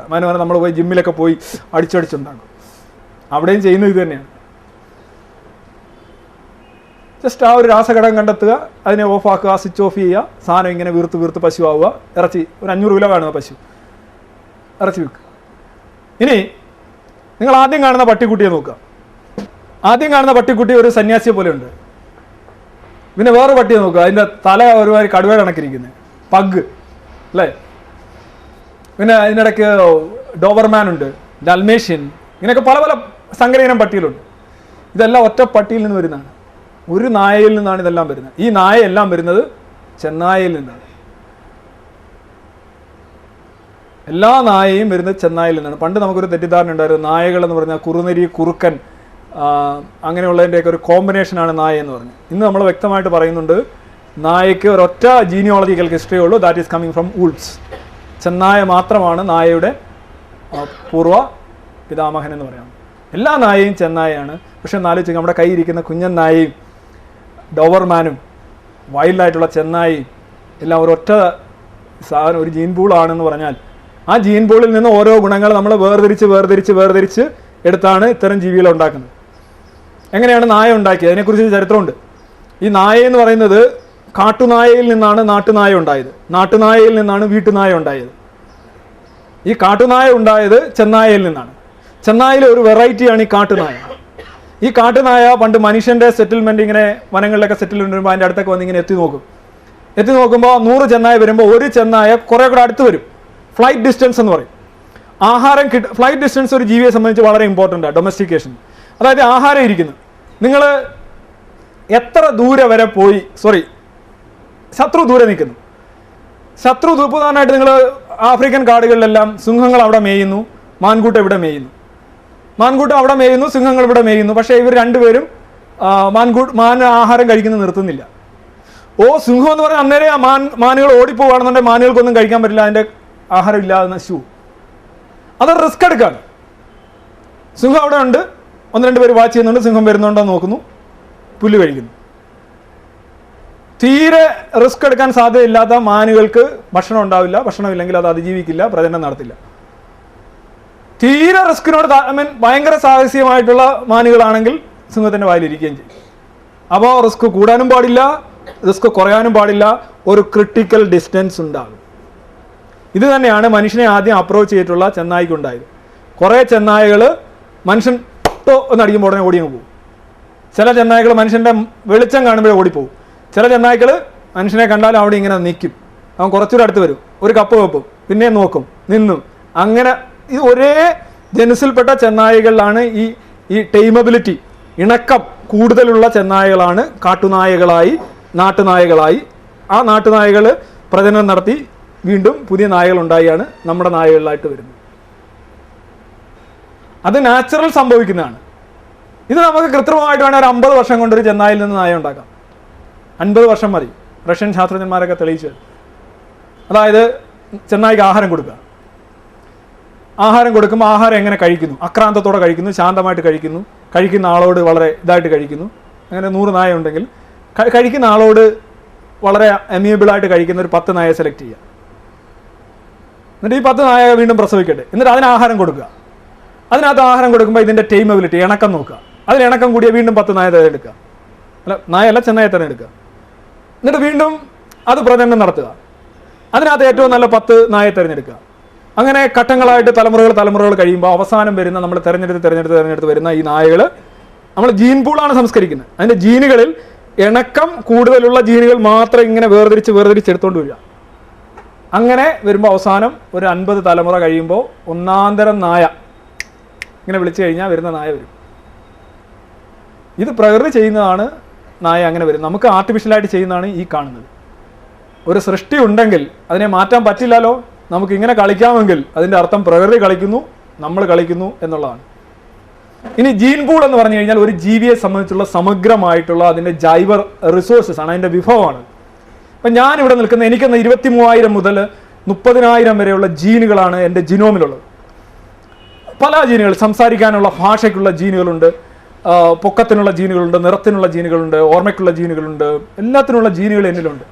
പക്ഷേ ഹ്യൂമൻ ജിനോം പ്രോജക്റ്റിൽ തന്നെ വർക്ക് ചെയ്തിട്ടുള്ള ശാസ്ത്രജ്ഞന്മാർ പറയുന്നു, നിങ്ങൾക്കുള്ള ഏതാണ്ട് 23 മുതൽ 30,000 വരെയുള്ള ജീനുകളിൽ കേവലം 5,000 ജീനുകൾ മാത്രമാണ് സക്രിയമായിട്ടുള്ളത്, സജീവമായിട്ടുള്ളത്. അത് മാത്രമേ ഇപ്പോൾ ഓണുള്ളൂ. ബാക്കിയെല്ലാം ഉണ്ട്, പക്ഷെ അത് ശരിക്കും അത്ര പ്രഭാവമില്ല. നിങ്ങൾക്ക് വാലുണ്ടാക്കാനുള്ള ഒരു ജീനുണ്ട്, പക്ഷേ ആ സാധനം ഓഫാണ്. നിങ്ങൾക്ക് ഇവിടെ മുടി ഉണ്ടാക്കാനുള്ള, ചിമ്പാൻസിനൊക്കെ മുടി വരാനുള്ള ജീനുണ്ട്, നിങ്ങളുടെ കയ്യിലുണ്ട്, പക്ഷെ അത് വർക്ക് ചെയ്യുന്നില്ല. നിങ്ങൾക്ക് ഒരുപാട്, നിങ്ങൾ കടന്നു വന്ന പരിണാമത്തിൻ്റെ വഴിത്താരകളിൽ നിങ്ങൾ ശേഖരിച്ച ഗുണങ്ങളും ശേഷികളെയും പ്രതിനിധീകരിക്കുന്ന ജീനുകൾ നിങ്ങളുടെ പക്കലുണ്ട്. പക്ഷെ എല്ലാം നിങ്ങൾക്ക് ആവശ്യമില്ല. നിങ്ങളൊരു പ്രത്യേക സ്പീഷീസ് വരുമ്പോൾ ആ സ്പീഷീസിനെ അതിജീവിക്കാനായിട്ട് ഈ ജീനുകൾ, എല്ലാ ബൾബും കത്തേണ്ട ആവശ്യമില്ല. ഈ ഹാളിൽ 1000 ബൾബ് ഉണ്ടെങ്കിൽ 10 ബൾബ് മാത്രം കത്തിയാൽ മതിയെങ്കിൽ ആ 10 ബൾബാണ് ഒരു സ്പീഷീസ്. എന്ന് വെച്ചാൽ ഈ ഹാളിൽ വേറെ 990 ബൾബ് ഇല്ല എന്നർത്ഥമില്ല. ആ ബൾബുണ്ട്, പക്ഷെ അത് വർക്ക് ചെയ്യുന്നില്ല. അതാണ് സിമ്പിൾ ജിനോം എന്ന് പറയുന്നത്. ഇനി 2 ജീനുകൾ, 2 ജീൻ പൂളുകൾ, അച്ഛൻ്റെയും അമ്മയുടെയും ജീൻ പൂളുകൾ തമ്മിൽ മിക്സ് ചെയ്യുമ്പോൾ നമ്മൾ എന്താ ചെയ്യുന്നത്? അപ്പോൾ 2 പെയിന്റുകൾ തമ്മിൽ മിക്സ് ചെയ്യുന്നോണം ഒരിക്കലും ജീൻ പൂളുകൾ തമ്മിൽ മിക്സ് ചെയ്യില്ല. കറുത്ത അച്ഛനും വെളുത്ത അമ്മയും കൂടെ കല്യാണം കഴിച്ചു കഴിഞ്ഞാൽ ഇടനിലയുള്ള കുട്ടി ഉണ്ടാവണമെന്ന് യാതൊരു നിർബന്ധവും ഇല്ല. കറുത്ത കുട്ടി ഉണ്ടാവാം, വെളുത്ത കുട്ടി ഉണ്ടാകാം, ഇടനിലയുള്ള കുട്ടി ഉണ്ടാകാം, പക്ഷെ അത് അച്ഛനും അമ്മയുടെയും നിറമല്ല, അത് വേറെ. ചിലപ്പോൾ ഇപ്പോൾ ഒബാമ ഇങ്ങനെ ഇരിക്കുന്നത് എന്താ? ഒബാമയുടെ അമ്മ വെള്ളക്കാരി, അച്ഛൻ കറുത്തൻ, അപ്പോൾ അതിൻ്റെ മിക്സ്ചറാണ്, തെറ്റിദ്ധാരണയാണ്. ജീൻ മിക്സ് ചെയ്യാറില്ല. ജീൻ സെലക്ട് ചെയ്യപ്പെടുമ്പോൾ ആസ് ഇറ്റ് ഈസ് ആണ് സെലക്ട് ചെയ്യപ്പെടുന്നത്, അതേപടി എടുക്കുകയാണ് ചെയ്യുന്നത്. അല്ലാതെ അതിനകത്ത് മിക്സിങ് നടക്കുന്നില്ല. അച്ഛൻ്റെ നിറത്തിനുള്ള അച്ഛൻ്റെ ജീനാണ് എടുക്കുന്നതെങ്കിൽ അതാ വരുന്നത്, അമ്മയുടെ ജീനാണ് എടുക്കുന്നതെങ്കിൽ അതാ വരുന്നത്. അതൊരു സെലക്ഷൻ അവിടെ നടക്കുകയാണ്. പക്ഷെ നിങ്ങളുടെ അമ്മയുടെ നിങ്ങളെ കാണും, ഒരു പക്ഷേ നിങ്ങളുടെ മക്കൾക്ക് ചിലപ്പോൾ എളുപ്പം വന്നിരിക്കും, നിങ്ങൾ കറുത്തിരുന്നാലും. ഹമീദ് ഖാൻ്റെ ഒരു പുസ്തകമുണ്ട്, നമ്മുടെ അമേരിക്കയിലെ കലാമതിയിലൊക്കെ എഴുതുന്നൊരു ഹമീദ് ഖാൻ ഉണ്ട്. പുള്ളി പറയുന്നുണ്ട് ഇങ്ങനെ, ഈ 2 വെളുത്ത നോർവീജിയൻ ദമ്പതിമാർ കല്യാണം കഴിച്ചപ്പോൾ അവർക്കുണ്ടായ കുട്ടി എന്ന് പറയുന്നത് കറുത്തിരുന്നു. അവർക്ക് വിശ്വസിക്കാൻ കഴിയില്ല. അവർ DNA ടെസ്റ്റൊക്കെ ചെയ്തപ്പോൾ പക്ക കറക്റ്റാണ്, അപൂർവമായിട്ട് സംഭവിച്ചാണ്. ഇനി വേറൊരു കേസും ആ പുസ്തകത്തിൽ ഹിമയുഗം വരികയാണോ, അതാണ് തോന്നുന്നു ആ പുസ്തകത്തിന് പേര്. ഞാൻ വർഷങ്ങൾക്ക് മുമ്പ് വായിച്ചൊരു പുസ്തകമാണ്. ഹമീദ് ഖാൻ എന്ന് പറയുന്ന ഒരു കലാകമതിയിലൊക്കെ എഴുതുന്ന ഒരു ശാസ്ത്രജ്ഞനാണ്. അത് എഴുതുന്ന ഒരു കഥയെന്ന് പറഞ്ഞു കഴിഞ്ഞാൽ, ഒരു ജർമ്മൻകാരിയാണെന്ന് തോന്നുന്നു, അവർക്ക് ഒരു കുട്ടി, 2 കുട്ടികളുണ്ടായി, ഇരട്ട കുട്ടികളുണ്ടായപ്പോൾ വളരെ രസകരമായൊരു സംഭവമുണ്ട്. അവരുടെ ഭർത്താവ് പറഞ്ഞു, ആദ്യത്തെ കുട്ടി എൻ്റെയാണ്, പക്ഷെ 2ാമത്തെ കുട്ടി എൻ്റെ അല്ല, ദാ കിടക്കുന്നു. ഇതൊരിക്കലും സംഭവിക്കാത്തൊരു കാര്യമല്ലേ. ആളുകൾ അയാളെ കളിയാക്കി, നിനക്ക് യാതൊരു ബോധമില്ലല്ലേ എന്നൊക്കെ ചോദിച്ച് കളിയാക്കി. അവൻ പറഞ്ഞു, ശരിയാണ്, എന്തോ പറഞ്ഞോട്ടെ, ഞാൻ സമ്മതിക്കില്ല. ലോകം മുഴുവൻ അദ്ദേഹത്തെ പഴിച്ചു. ഞാൻ പറഞ്ഞു, ഇരട്ട കുട്ടികളിൽ ആദ്യത്തെ എൻ്റെയാണ്, 2ാമത്തെ നീ എന്തേ പറയുന്നത്? നിനക്ക് ഇതിൻ്റെ ABCD അറിയാവോ? ഞാൻ പറഞ്ഞു, അതൊന്നും എനിക്കറിയത്തില്ല. DNA ടെസ്റ്റ് ചെയ്തു, വളരെ കൃത്യം, ആദ്യത്തെ കുട്ടി അയാളുടെയാണ്, 2ാമത്തെ കുട്ടി അയാളുടെ അല്ല. നിങ്ങൾ ആ പുസ്തകം ഒന്ന് വായിച്ചു, DC ബുക്സ് പ്രസിദ്ധീകരിച്ച പുസ്തകമാണ്, ഹമീദ് ഖാൻ. അത് ഇരട്ട കുട്ടികൾ ഉണ്ടാകുന്നതിനായിട്ടുള്ള അപൂർവമായി സംഭവിക്കുന്ന ഒരവസ്ഥയാണ്. അതിന് ഞാൻ എൻ്റെ വിശദീകരണത്തിലേക്ക് ഞാൻ പോകുന്നില്ല. അപൂർവമായിട്ട് സംഭവിക്കുന്നതാണ്. ഒരു മിനിറ്റുകളുടെ വ്യത്യാസത്തിൽ 2 ബീജസങ്കലനം നടക്കാനായിട്ടുള്ള അപൂർവ സാധ്യതകൾ മെറ്റീരിയലൈസ്ഡ് ആവുകയാണ് അവിടെ ചെയ്തത്. അതാണ് അദ്ദേഹം അങ്ങനെ ഒരു അപൂർവമായ കേസുമാണ്. പക്ഷെ മനസ്സിലാക്കേണ്ട ഇതാണ്, നീളമുള്ള ഒരു അച്ഛനും നീളമില്ലാത്തൊരു അമ്മയും കൂടെ ആണ് നിങ്ങൾക്കെങ്കിൽ നിങ്ങൾക്ക് നീളം വരണമെന്നില്ല. നിങ്ങൾക്ക് നീളം ഉണ്ടാകാം, നീളം ഇല്ലാതിരിക്കാം. ഞാൻ തന്നെ ഒരു ഉദാഹരണം. എനിക്ക് സാമാന്യം നല്ല പൊക്കമുണ്ട്, എൻ്റെ ജ്യേഷ്ഠന് അത്ര പൊക്കമില്ല. എൻ്റെ അനിയനാണെങ്കിലും നല്ല പൊക്കമുണ്ട്, അച്ഛനും അമ്മയ്ക്കും തീരെ പൊക്കമില്ല. എങ്ങനെ വന്നെന്ന് വെച്ചാൽ, എൻ്റെ പൊക്കം എന്ന് പറഞ്ഞാൽ എൻ്റെ മുത്തച്ഛൻ്റെ പൊക്കമാണ്. സിംപ്ലി അതിരിക്കുന്നുണ്ട്, ആ ജീൻ പൂളി സാധനമുണ്ട്. എൻ്റെ അച്ഛൻ്റെ കയ്യിലുണ്ടായിരുന്ന നീളത്തെ സംബന്ധിച്ചുള്ള ഒരെണ്ണം മുത്തശ്ശൻ്റെ ആയിരുന്നു, പക്ഷേ മുത്തശ്ശിക്ക് ഒട്ടും നീളമില്ലായിരുന്നു. അതാണ് എൻ്റെ ചേട്ടനിലേക്ക് പോയത്. ഇങ്ങനെയാണ് പോകുന്നത്. ആ ഒരു മിക്സ് ആ ചീട്ടിട്ട് കലക്കുകയാണ്. ചീട്ട് കലക്കുമ്പോൾ ചീട്ടങ്ങ് പോവുകയാണല്ല, ചീട്ടിൽ തന്നെ മാറ്റം ഉണ്ടാകുന്നില്ല. ഇപ്പോൾ ക്ലാവർ 9 എന്ന് പറഞ്ഞാൽ ക്ലാവർ 9 അയാൾക്ക് കിട്ടുകയാണ്. അല്ല ക്ലാവർ 9-നകത്ത് കുറച്ച് ആടും കയറി വരത്തില്ല. There is no mixing. But what is happening is all or nothing. That is gene. ഒബാമയുടെ കളർ വന്നത് ഒബാമയുടെ അച്ഛൻ്റെയോ അമ്മയുടെ ഒന്നും ആവണമെന്ന് നിർബന്ധമില്ല. അതാണ് ഞാൻ പറഞ്ഞു വന്നത്. അവരുടെ ലൈനിൽ വേറെ ആൾക്കാർ കാണും. ഒരുപാട് വർഷങ്ങൾക്ക് ശേഷം ഒരു ശേഷി പുനർജനിക്കാം. ജീനുകൾ തമ്മിൽ മിക്സ് ചെയ്യുമ്പോൾ അതൊരിക്കലും അത് തമ്മിൽ കലരുന്നില്ല, മറിച്ച് അതിലേതെങ്കിലും ഒന്നാണ്. All or nothing. നിങ്ങൾ 1850 ഒരു നായ പഗ്ഗിനെയാണ് കാണുന്നത്. 2008 ആ പഗ്ഗിനെ നോക്കൂ, അതിൻ്റെ കാലിൻ്റെ നീളം കുറഞ്ഞു പോയി. ഇങ്ങനെ പോകുകയാണെന്നുണ്ടെങ്കിൽ കുറെ കഴിയുമ്പോൾ അതിന് കാലില്ലാതെ വരും. പാമ്പിൻ്റെ കണക്ക്. പാമ്പിന് കാലില്ലല്ലോ, കാലില്ലാത്ത ജീവിയാണ്. താഴെ നോക്ക്, 1946 ആ നായ്ക്ക് 2008 വന്ന മാറ്റം നോക്ക്. ഈ പഗ്ഗിൻ്റെയൊക്കെ പല പഗ്ഗിൻ്റെ ആരാധകർ ഇതിനകത്ത് ഇരിപ്പുണ്ട്. എനിക്കറിയാം വ്യക്തിപരമായിട്ട്. പഗ്ഗിനെയൊക്കെ വീട്ടിൽ വളർത്തി ഫോട്ടോ ഒക്കെ എടുത്ത് ഇൻ്റർനെറ്റ് ഇടുന്ന ആൾക്കാരുണ്ട്. അവരോട് ഞാൻ പറയുന്നൊരു കാര്യം, ഈ പഗ്ഗ് അമ്മയുടെ ഘാതകനാണ്. പഗ്ഗിൻ്റെ തലയുടെ വലിപ്പം വീണ്ടും വീണ്ടും വർദ്ധിക്കാതിരിക്കാൻ പ്രധാന കാരണം ഇപ്പോൾ പല പഗ്ഗുകളെയും മിക്ക പഗ്ഗുകളെയും പുറത്തെടുക്കുന്നത് സിസേറിയൻ വഴിയാണ്. ഇത്രയും വലിയ തലയായിട്ട് ഒരു അമ്മയുടെ ഉദരത്തിലൂടെ പുറത്തു വരാൻ പറ്റില്ല. ഒരു ലിമിറ്റ് വേണം. ഇനി പഗ്ഗുകളുടെ തലയുടെ വലിപ്പം കൂടാനായിട്ട് അമ്മയുടെ വയറ് കുത്തിക്കീറുന്ന ഈ നായപ്രേമികളെ ഞാൻ കുറ്റപ്പെടുത്താൻ ആഗ്രഹിക്കുന്നു. ഇനിയും വലുതാക്കാം. ഇത്രയും വലിയ തലയുള്ള ഒരു ജീവിയെ വേണം ഉണ്ടാക്കാം. അതിനകത്ത് പിന്നെ ഇതിന് ശ്വാസം മുട്ടലിന് വലിയ പ്രശ്നമുണ്ട് പഗ്ഗിന്. നിങ്ങൾ ഒരു സാധനം ഇങ്ങനെ വലുതായി കൊണ്ടുപോകുമ്പോൾ വേറൊരു സാധനത്തെ പ്രശ്നം ഉണ്ടായിക്കൊണ്ടിരിക്കും. ശ്വാസം മുട്ടലിൻ്റെ പ്രശ്നമുണ്ട് ഈ ജീവിക്ക്. നീ നോക്കുക ഈ സ്ത്രീയുടെ വേസ്റ്റിൽ കിടക്കുന്ന ബാഗിൽ വെച്ചിരിക്കുന്ന ഒരു പട്ടിക്കുഞ്ഞ് കണ്ട. ഈ പട്ടിക്കുഞ്ഞ് ഒരു ചെന്നായിയിൽ നിന്ന് വരുന്നതാണെന്ന് നിങ്ങൾ വിശ്വസിക്കുമോ? ആർട്ടിഫിഷ്യൽ സെലക്ഷൻ നടക്കുന്നത് നാച്ചുറൽ. ഇത് മനുഷ്യൻ മുൻകൈ എടുത്ത് ചെയ്യുന്നു. മറ്റേത് കോടിക്കണക്കിന് വർഷങ്ങളായിട്ട് പ്രകൃതിയിൽ സംഭവിക്കും എന്നുള്ളതിന്റെ തെളിവാണിത്. ഇത്രയും ചെറിയൊരു ജീവി.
It happens because hot rock rises, heated by the Earth's core. Near the surface, the rock spreads in two directions and goes sideways. It begins to lose heat. Eventually, the much cooler rock sinks back down. Through this spreading process, the Earth's crust is very slowly dragged apart, and it's this that ultimately causes the continents to move. Where the plates collide, the rock on the seafloor containing carbon from the dead plankton is carried deep into the earth. As it descends, this layer of rock is heated, so the rock melts, releasing carbon dioxide. And gas is returned back into the atmosphere during an eruption.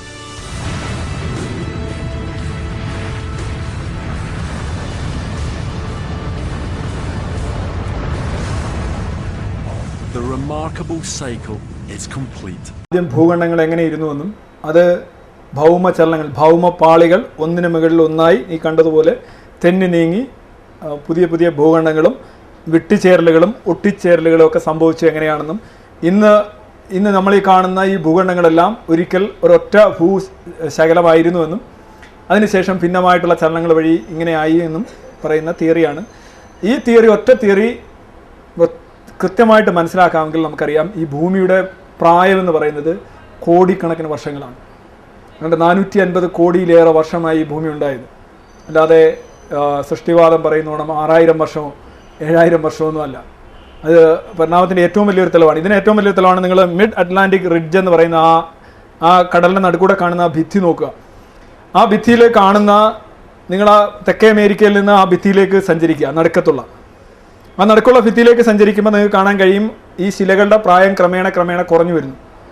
എന്നിട്ട് ആ mid Atlantic റിഡ്ജിൽ ചെല്ലുമ്പോൾ, ആ വെള്ളയായിട്ട് കാണുന്ന ഭാഗത്ത് ചെല്ലുമ്പോൾ അവിടെ ഏറ്റവും പ്രായം കുറഞ്ഞ ശിലകളാണുള്ളത്. അതെന്ന് പറഞ്ഞു കഴിഞ്ഞാൽ അവിടെ ഒരു വിള്ളൽ ഉണ്ടാകുകയും അഗ്നിപർവ്വതം പൊട്ടി പുതിയ പാറകൾ ഉണ്ടാകുകയും ചെയ്തുകൊണ്ടാണ് അവിടുത്തെ പാറകൾക്ക് പ്രായം കുറവ്. പിന്നെ വീണ്ടും ആ നടുക്കുന്ന് വീണ്ടും ആഫ്രിക്കയിലേക്ക് സഞ്ചരിക്കുമ്പോൾ പാറകളുടെ പ്രായം കൂടി വരികയാണ്. അപ്പോൾ ആഫ്രിക്കയിലെയും തെക്കേ അമേരിക്കയിലെയും ആ തീരത്തുള്ള പാറകളുടെ പ്രായം വളരെ കൂടുതലാണ്. അത് സമുദ്രത്തിന് നടുക്കോട്ട് ചെല്ലുമ്പോൾ പ്രായം കുറവാണ്. കാര്യം നടുക്കൊരു വിള്ളലുണ്ടായിരുന്നു, അവിടെ ഒരു പർവ്വതം ഉണ്ടായി. ഇങ്ങനെയാണ് വളരെ കൃത്യമായിട്ട് ഒരേ കണക്കാണ്. ഒരു ദർപ്പണ ഒരു കണ്ണാടിയിൽ കാണുന്നവണ്ണമാണ് ഇമേജ് കാണുന്നത്. ഇവിടെ നിന്നിവിടം വരെ പ്രായം കുറഞ്ഞു വരുന്നു, ഇവിടെ ഏറ്റവും പ്രായം കുറവ്, പ്രായം കൂടി വരുന്നു. ഇവിടെ നിന്നിവിടം വരെ തിരിച്ചു വരുമ്പോഴും അങ്ങനെ വരുന്നു. കറക്റ്റ് ഡിസൈനായിട്ട് വരികയാണ്. ഇനി മറ്റൊന്നുള്ളതാണ് വാർഷിക വലയങ്ങൾ. നിങ്ങൾ വൃക്ഷത്തിൻ്റെ വലയങ്ങൾ കണ്ടിട്ടുണ്ടാവും ഒരു വിഷയം. ഓരോ വൃക്ഷവലയവും ഓരോ വർഷമാണ് സൂചിപ്പിക്കുന്നത്. ഒരു ചെടി അല്ലെങ്കിൽ ഒരു വൃക്ഷം ഒരു വർഷം എത്രമാത്രം, ഇപ്പോൾ ഉദാഹരണമായിട്ട് ഭയങ്കരമായിട്ടുള്ള വറുതിയുള്ള കാലഘട്ടത്തിൽ, ആഹാരമില്ലാത്ത മഴയില്ലാത്ത കാലഘട്ടത്തിൽ ആ വലയം വളരെ ശുഷ്കമായിരിക്കും. നല്ല മഴയുള്ള വർഷങ്ങളിൽ വലയം വളരെ ശക്തമായിരിക്കും. ഇങ്ങനെ ഓരോ വർഷവും അതിൻ്റെ വലയങ്ങളിൽ പ്രതിനിധീകരിക്കുന്നുണ്ട്. There is a signature. ആ സിഗ്നേച്ചർ അനുസരിച്ചാണ് നമ്മൾ വലയങ്ങൾ, ഒരു വൃക്ഷത്തിൻ്റെ ഓരോ വയസ്സ് കഴിയും തോറും നമ്മൾ ഓരോ ബർത്ത്ഡേ പോലെയാണ് വലയങ്ങൾ ഉണ്ടാകുന്നത്. ഈ വൃക്ഷവലയങ്ങൾ എന്ന് പറഞ്ഞാൽ അടിസ്ഥാനപരമായിട്ട് നമ്മൾ ഉദ്ദേശിക്കുന്നത് വസ്തുക്കളുടെ പ്രായം നിർണ്ണയിക്കാനാണ്. അത് ഏറ്റവും വളരെ കുറച്ച് പ്രായമുള്ള വസ്തുക്കളെയാണ് വൃക്ഷവലയങ്ങൾ വെച്ച് നമ്മൾ നിർണ്ണയിക്കുന്നത്. അത് കുറച്ചുകൂടെ കൂടുകയാണെങ്കിൽ നമ്മൾ കാർബൺ ഡേറ്റിംഗ് ടെസ്റ്റ് എന്ന് പറയും. ഏതാണ്ട് 5000 വർഷം വരെയൊക്കെയുള്ള വസ്തുക്കളുടെ പഴക്കം കാർബൺ ഡേറ്റിംഗ് ടെസ്റ്റ്. പിന്നെ അത് കഴിഞ്ഞ് റേഡിയോ ആക്ടിവിറ്റി ടെസ്റ്റ്. ലക്ഷക്കണക്കിന് വർഷങ്ങൾ, ഈവൻ കോടിക്കണക്കിന് വർഷങ്ങൾ പഴക്കമുള്ള വസ്തുക്കളുടെ പ്രായം നിർണ്ണയിക്കാനായിട്ടാണ് റേഡിയോ ആക്ടിവിറ്റി ടെസ്റ്റ്. ഈ ടെസ്റ്റുകളിൽ നിന്നെല്ലാം വ്യക്തമാകുന്ന ഒരു കാര്യം, അതിൻ്റെ ടെക്നോളജിയും സാങ്കേതികതയും ഞാനിവിടെ പറയുന്നില്ല. ഈ പുസ്തകത്തിൽ വളരെ വിശദമായിട്ട് അതിന് എങ്ങനെയാണ് ഇത് പരീക്ഷിക്കുന്നത്, എങ്ങനെയാണ് കാർബൺ ഡേറ്റിംഗ് ടെസ്റ്റിംഗ് നടത്തുന്നത്, എന്താണ് അതിൻ്റെ മികവ്, അതിൻ്റെ ദോഷം എന്നെല്ലാം പറയുന്നുണ്ട്. ഇതെല്ലാം വ്യക്തമായി പറയുന്ന ഒരു കാര്യം, ഈ ഭൂമി ഉണ്ടായിട്ട് കോടിക്കണക്കിന് വർഷങ്ങളായി, അല്ലാതെ സൃഷ്ടിവാദം പറയുന്ന ആയിരക്കണക്കിന് വർഷങ്ങളല്ല. ഇനി ആസൂത്രണം, ഡിസൈൻ ഉണ്ടെങ്കിൽ, എപ്പോഴും നമ്മൾ നമ്മുടെ ശരീരം നോക്കുകയാണെങ്കിൽ അവിടെ കാണുന്ന ഡിസൈൻ എന്ന് പറയുന്നത് താഴെ നിന്ന് മുകളിലോട്ടാണ്, അല്ലാതെ മുകളിൽ നിന്ന് താഴോട്ടല്ല. നമ്മുടെ ശരീരം ഉണ്ടാകാൻ കാരണം എന്താണ്? സൈഗോട്ടാണ്. സൈഗോട്ട് ഉണ്ടാവാൻ കാരണം എന്ന് പറഞ്ഞു കഴിഞ്ഞാൽ അണ്ഡവും ബീജവുമാണ്. അണ്ഡവും ബീജവും ആവാൻ കാരണം എന്ന് പറഞ്ഞു കഴിഞ്ഞാൽ അതിനനുസരിച്ചുള്ള കോശവിഭജനം നടക്കുമ്പോഴാണ് അണ്ഡവും ബീജവും ഉണ്ടാകുന്നത്. ഇതിൻ്റെ എല്ലാം പുറകോട്ട് പോകുമ്പോൾ നമ്മൾ കാണുന്നത് പ്രോട്ടീനുകളുടെയും ജീനുകളുടെയും ഒക്കെ തലത്തിലേക്ക് വരികയാണ്. പ്രോട്ടീൻ എന്ന് പറയുന്നതും ജീൻ എന്ന് പറയുന്നതും സംഗതി ഒന്ന് തന്നെയാണ്. പ്രോട്ടീന് ഏത് ആകൃതിയും എത്തിച്ചേരാൻ കഴിയുന്ന ജീനുകളാണ്, ക്ലോസ് എൻഡഡ് ആണ് പ്രോട്ടീനുകൾ. അതായത് തുറന്നിരിക്കുകയല്ല, പ്രോട്ടീൻ അടഞ്ഞ സാധനമാണ്. ജീനുകളാണെങ്കിൽ തുറന്ന സാധനമാണ്. തുറന്ന സാധനം ആയതുകൊണ്ട് തന്നെ അതിൻ്റെ ടെംപ്ലേറ്റ് എടുക്കാൻ, അതിൻ്റെ ഒരു മുദ്ര എടുക്കാൻ എളുപ്പമാണ്. പക്ഷേ അതിന് വ്യത്യസ്തമായ ഷേപ്പുകൾ എടുക്കുക എന്ന് പറയുന്നത് ജീനുകളെ സംബന്ധിച്ച് ബുദ്ധിമുട്ടാണ്. പ്രോട്ടീൻ ആണെങ്കിൽ വ്യത്യസ്തമായ ഷേപ്പുകൾ ഉണ്ടാക്കാൻ സാധിക്കും, ജീനുകളാണെങ്കിൽ കോപ്പികൾ ഉണ്ടാക്കാൻ സാധിക്കും. രണ്ട് കഴിവാണ്. രണ്ട് അടിസ്ഥാനപരമായ ഒരു സാധനം തന്നെയാണ്. ജീനുകൾ എന്ന് പറയുന്ന ഒരുതരം പ്രോട്ടീനുകളാണ്, പ്രോട്ടീനുകൾ എന്ന് പറയുന്ന ഒരുതരം ജീനുകൾ തന്നെയാണ്. ഇത് എങ്ങനെയാണ് രാസപ്രവർത്തനം നടക്കുന്നത്? രാസപ്രവർത്തനം നടക്കുക എന്ന് പറഞ്ഞു കഴിഞ്ഞാൽ പ്രോട്ടീൻ്റെ ആകൃതിയാണ് രാസപ്രവർത്തനം ഉണ്ടാക്കുന്നത്. എൻസൈമുകൾ എന്ന് പറയുന്ന ഒരു സാധനമുണ്ട്, അതാണ് പ്രോട്ടീനുകൾ തമ്മിലുള്ള രാസപ്രവർത്തനത്തെ പ്രോത്സാഹിപ്പിക്കുന്നത്. ഇപ്പോൾ ഇങ്ങനെ ഇരിക്കുന്ന, ഉദാഹരണമായിട്ട് നിങ്ങളൊരു സ്ക്വയർ പെഗ്ഗിൽ, ഒരു ഹോളിൽ, ഒരു സ്ക്വയറായിട്ടുള്ള ഹോളിൽ സ്ക്വയറായിട്ടുള്ള സാധനം എന്നിരിക്കും, റൗണ്ടായിട്ടുള്ള ഒരു ഹോളിൽ റൗണ്ടായിട്ടുള്ള സാധനം എന്നിരിക്കുള്ളൂ. എങ്ങനെയാണോ ധാരം ഇരിക്കുന്നത് അതിനകത്ത് ഫിറ്റ് ചെയ്യുന്ന സാധനം ഇരിക്കുള്ളൂ. അപ്പോൾ ഒരു പ്രോട്ടീന് ഏത് ധാരങ്ങൾ, ഏത് കുഴിയാണോ ഉള്ളത്, ഇൻഡൻറ്റേഷൻ എന്താണോ അതനുസരിച്ചായിരിക്കും വേറെ പ്രോട്ടീനുമായിട്ട് അത് ചേരുക. അങ്ങനെ ഒരു കുഴി ഉണ്ടാക്കുന്ന ചിലപ്പോൾ ഒരു എൻസൈം ചെന്നിരുന്നായിരിക്കും ആ കുഴി ഉണ്ടാക്കുന്നത്. അത് വളരെ സങ്കീർണമാണ്, മോളിക്കുലർ ബയോളജിയാണ് ഞാൻ പറയുന്നത്. പക്ഷെ അങ്ങനെ ആകൃതികളിലുള്ള വ്യത്യാസം വഴിയാണ് രാസപ്രവർത്തനത്തിൻ്റെ രൂപവും ഭാവവും മാറുന്നത്. It is actually dictated by the shape of the proteins, and that shape of the protein is actually dictated by the work by the enzymes. അത് കാറ്റലിസ്റ്റുകളാണ്. എൻസൈമുകൾ ഇല്ലെങ്കിൽ പലപ്പോഴും പ്രോട്ടീനുകൾ തമ്മിലുള്ള രാസപ്രവർത്തനം നടത്തില്ല. നമ്മുടെ ശരീരം എന്ന് പറഞ്ഞു കഴിഞ്ഞാൽ ഇറ്റ്സ് എ ബിഗ് ലബോറട്ടറി. പക്ഷേ ആ ലബോറട്ടറിയിൽ പലപ്പോഴും രാസപ്രവർത്തനം നടത്തുന്നത് ഇപ്പോൾ അമോണിയ, നൈട്രജൻ്റെ ഉൽപ്പാദനത്തിൽ അമോണിയ കാറ്റലിസ്റ്റായിട്ട് പ്രവർത്തിക്കുന്നു. ഇരുമ്പും നൈട്രജനും ഓക്സിജനും അല്ല ഹൈഡ്രജനും ആണല്ലോ അമോണിയയിൽ അല്ലേ, അല്ലെങ്കിൽ ഇരുമ്പിൻ്റെ ഉൽപ്പാദനം തന്നെ നോക്കുക. അമോണിയയുടെ ഉൽപ്പാദനത്തിലാണ് നമ്മൾ ഇരുമ്പ് കാറ്റലിസ്റ്റായിട്ട് ഉപയോഗിക്കുന്നത്, അയൺ റോഡ്സ് ഇടുന്നത്. പക്ഷേ അയൺ റോഡ്സ് ഒരിക്കലും രാസപ്രവർത്തനത്തിൽ പങ്കെടുക്കുന്നില്ല. It doesn't participate in the reaction, but it actually enhance the intensity of reaction. അതാണ് കാറ്റലിസ്റ്റ് എന്ന് പറയുന്നത്. ഈ എൻസൈമുകൾ എന്ന് പറയുന്നത് ഒരു തരം പ്രോട്ടീനാണ്. എൻസൈമുകൾ എന്ന് പറയുന്ന പ്രോട്ടീനുകളുടെ മുകളിൽ ചെന്നിരുന്ന് അതിന് വ്യത്യസ്ത ഷേപ്പുകൾ നൽകുകയും ആ ഷേപ്പുകൾ വെച്ച് വേറെ പ്രോട്ടീനുകളെ ആകർഷിച്ച് അത് തമ്മിൽ പ്രവർത്തനം നടക്കുകയും അങ്ങനെ മാംസം ഉണ്ടാകുന്നു, ബൈലുണ്ടാകുന്നു, രക്തം ഉണ്ടാകുന്നു, മറ്റു കാര്യങ്ങളെല്ലാം ഉണ്ടാകുന്നു. എല്ലാ ഷേപ്പിലനുസരിച്ചിരിക്കുകയാണ്, ഡിഫറെൻറ്റ് കോമ്പിനേഷൻസ്. ഇതെല്ലാം നോക്കുമ്പോൾ ആദ്യത്തെ പ്രോട്ടീനിൽ ഏത് എൻസൈം വന്ന് വേറെ ഏത് പ്രോട്ടീനുമായിട്ട് ചേർന്നു എന്നതിനെ വെച്ചാണ് അടുത്ത റിസൾട്ട് ഉണ്ടാകുന്നത്. അവിടെ നിന്നാണ് അടുത്ത റിസൾട്ട് ഉണ്ടാകുന്നത്. പ്രോട്ടീനുകൾ തമ്മിലുള്ള ഇതിൽ നിന്നാണ് ടിഷ്യൂസ് ഉണ്ടാകുന്നത്, ടിഷ്യൂസിൽ നിന്നാണ് സെൽസ് ഉണ്ടാകുന്നത്, സെൽസിൽ നിന്ന് ടിഷ്യൂസ് ഉണ്ടാകുന്നു, ടിഷ്യൂസിൽ നിന്ന് ഓർഗൻസ് ഉണ്ടാകുന്നു, ഓർഗൻസിൽ നിന്ന് ബോഡി ഉണ്ടാകുന്നു. അപ്പോൾ ആസൂത്രണം ഉണ്ടെങ്കിൽ അത് താഴെയാണ്, മുകളിലല്ല. പുറത്തുനിന്ന് അല്ല ആസൂത്രണം വരുന്നത്. It is not from top to bottom, but it is from bottom to top. സൃഷ്ടിവാദത്തിൻ്റെ അടിത്തറ തകർക്കുന്ന ഒരു സത്യമാണ്. സൃഷ്ടിവാദം എപ്പോഴും പറയുന്നത് പുറത്തുനിന്ന് ഒരാൾ വന്നിങ്ങനെ ഇങ്ങനെ ആയിക്കോട്ടെ എന്നാണ് പറയുന്നത്. അങ്ങനെയല്ല, സാധനം ഇവിടുന്നാണ് വരുന്നത്, അകത്തുനിന്ന് പുറത്തോട്ടാണ് വരുന്നത്. ഏതൊരു വസ്തു എടുത്തു നോക്കുക. ഇപ്പോൾ ഹൈഡ്രോക്ലോറിക് ആസിഡ് വളരെ തീവ്രമായി പ്രവർത്തിക്കണമെങ്കിൽ അതിൻ്റെ കാരണം പുറത്തല്ല, ഹൈഡ്രോക്ലോറിക് ആസിഡിൻ്റെ അകത്താണ്. അത് വരാൻ കാര്യം അതിൻ്റെ ബാഹ്യതമ ഷെല്ലിലുള്ള ഇലക്ട്രോണുകളുടെ എണ്ണം അതിൻ്റെ രാസപ്രവർത്തനത്തിൻ്റെ തീവ്രത വർദ്ധിപ്പിക്കുകയോ വർദ്ധിപ്പിക്കാതിരിക്കുകയോ ചെയ്യലാണ്. അതിന് കാരണം അതിൻ്റെ കോമ്പിനേഷൻ, അതിൻ്റെ കാരണം സ്ട്രക്ചറാണ്, അതിൻ്റെ കാരണം അതിൻ്റെ കോർക്കുകളാണ്. പുറകോട്ട് പോകുക. അപ്പോൾ എപ്പോഴും ആസൂത്രണം നമ്മൾ it is from the if at all there is a design, that design is from the bottom to top, not from the top to bottom. അതുകൊണ്ട് തന്നെ പുറത്തു നിന്ന് ഇതൊക്കെ തീരുമാനിക്കുന്ന ഒരു ശക്തിക്ക് യാതൊരുവിധ സാധ്യതയും അവിടെയില്ല. ഇതെല്ലാം അകത്തുനിന്ന് പുറത്തോട്ടാണ് വരുന്നത്, അല്ലാതെ പുറത്തുനിന്ന് അകത്തോട്ട് ഒരിക്കലും വരില്ല. ഇപ്പോൾ ജർമ്മൻ സയൻറ്റിസ്റ്റുകൾ യൂണിവേഴ്സിറ്റി ഓഫ് ബൊക്കാം അവർ ജീവനുള്ള കുറേ മോളിക്യൂൾസിനെ തിരഞ്ഞെടുത്തു, ഇപ്പോൾ തയ്യാറാക്കി. ജീവനുള്ള എന്ന് പറയുന്നത് എന്താ ജീവൻ്റെ അടിസ്ഥാനം? രണ്ട് കാര്യമാണ് ജീവൻ്റെ അടിസ്ഥാനം. ഒന്ന്, ചുറ്റുമുള്ള സാഹചര്യങ്ങളോട് റെസ്പോണ്ട് ചെയ്യുക. രണ്ട്, കോപ്പികൾ എടുക്കുക. ഇത് രണ്ടും സ്വയം കോപ്പികൾ എടുക്കുകയും ചുറ്റുമുള്ള സാഹചര്യങ്ങളോട് റെസ്പോണ്ട് ചെയ്യുകയും ചെയ്യുകയാണെങ്കിൽ ജീവൻ ഉണ്ടായി എന്ന് നമ്മൾ പറയും. ക്രിസ്റ്റലുകൾക്ക് അത് സാധിക്കുന്നുണ്ട്, ക്രിസ്റ്റലുകൾ ഇരട്ടിക്കുന്നുണ്ട്. ഇപ്പോൾ സിൽവർ ബ്രോമൈഡ് ലായനിയിലൊക്കെ നമുക്ക് കാണാൻ കഴിയും. ഫോട്ടോഗ്രാഫി സിമ്പിളായിട്ട് ചെയ്യുന്നവർക്ക് തന്നെ അറിയാൻ കഴിയും, ആ ക്രിസ്റ്റലുകൾ ഇരട്ടിക്കുന്നുണ്ട്. അതോടൊപ്പം തന്നെ പല മോളിക്യൂൾസിനും ഈ ഇരട്ടിക്കൽ ശേഷി ഉണ്ടാകുന്നു. സ്വയം ഇരട്ടിക്കുകയാണെങ്കിൽ അത് തന്നെയാണ് ജീവൻ. നമ്മളും ശരിക്കും ചെയ്യുന്നത് സ്വയം ഇരട്ടിക്കൽ